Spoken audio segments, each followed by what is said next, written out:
आणि राज्यात अनेक महापालिकांमध्ये एमआयएमने मुसंडी मारली आहे। 29 पैकी 13 महापालिकांमध्ये एमआयएमचे 95 नगरसेवक विजयी झालेत।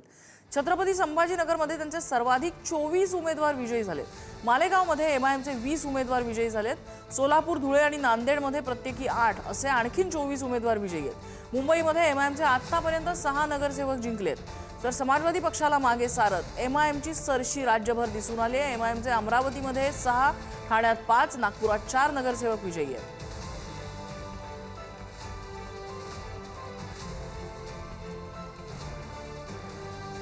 आणि याच संदर्भात भाष्य करण्यासाठी आपल्यासोबत राजकीय आणि सामाजिक विषयांचे भाष्यकार पैगंबर शेख आहेत।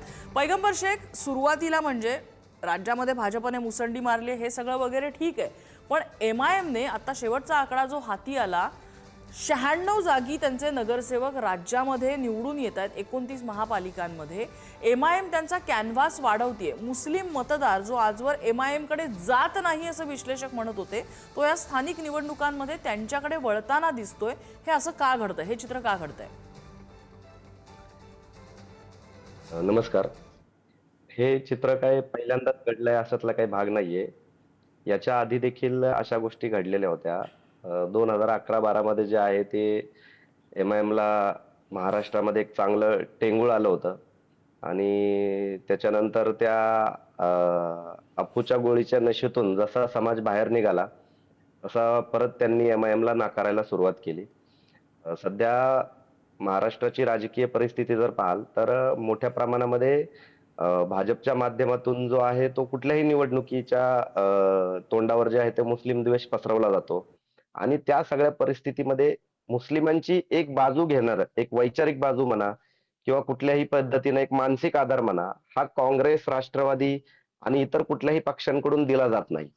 आणि या पद्धतीचं एक नॅरेटिव्ह सेट करण्यामध्ये जे आहे ते एमआयएमचे नेते मंडळी जे आहेत ते यशस्वी होतात मुस्लिमांमध्ये आणि ज्या ज्या ठिकाणी मुस्लिम मेजॉरिटी आहे त्या त्या ठिकाणी एमआयएमला मतं पडतात। हे त्याच्या मागचं मूळ कारण आहे ऍक्च्युली। आता जर आपण पाहाल की भाजपला मोठ्या प्रमाणामध्ये यश मिळालंय, त्याचं खरं तर त्यांचं कौतुकच केलं पाहिजे, कारण की मोठ्या प्रमाणामध्ये यंत्रणा त्यांनी खूप चांगल्या पद्धतीनं राबवली, त्याच्यावर त्यांना यश आलेलं आहे। आणि त्याच्या मागचं मूळ कारण हे आहे की त्यांनी आत्ताची जी निवडणूक आहे ते फडणवीसांचं भाषण मी ऐकलं की ते म्हणतात की विकासाच्या मुद्द्यावर निवडणूक लढवली।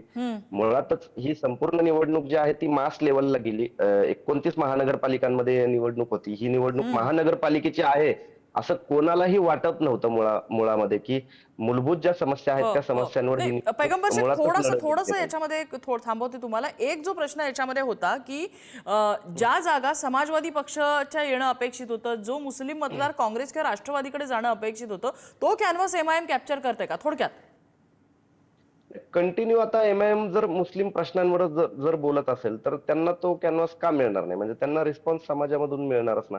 आज समाजवादी पार्टी म्हणा किंवा यांच्यापेक्षा म्हणा जो असदुद्दीन ओवैसींकडे पाहण्याचा जो दृष्टिकोन आहे तो मुस्लिम समाजाचा एक वेगळा आहे। एक बॅरिस्टर आहेत, हुशार आहेत, संसदेमध्ये चांगल्या पद्धतीने मुद्दे मांडतात, अशा पद्धतीची त्यांची एक इमेज समाजामध्ये आहे आणि अगदी नॉन मुस्लिम लोक देखील त्याच्यासाठी कौतुक करतात आणि या कारणास्तव त्यांनी जो आहे त्याचा फायदा स्थानिक स्वराज्य संस्थेच्या निवडणुकांमध्ये घेतला। वाईट गोष्ट ही आहे की ज्या पद्धतीने भाजपने धर्माचं राजकारण केलं त्याच पद्धतीने एमआयएमने देखील धर्माचं राजकारण केलं। अगदी। पैगंबर शेख, धन्यवाद तुम्ही केलेल्या सगळ्या विश्लेषणाबद्दल।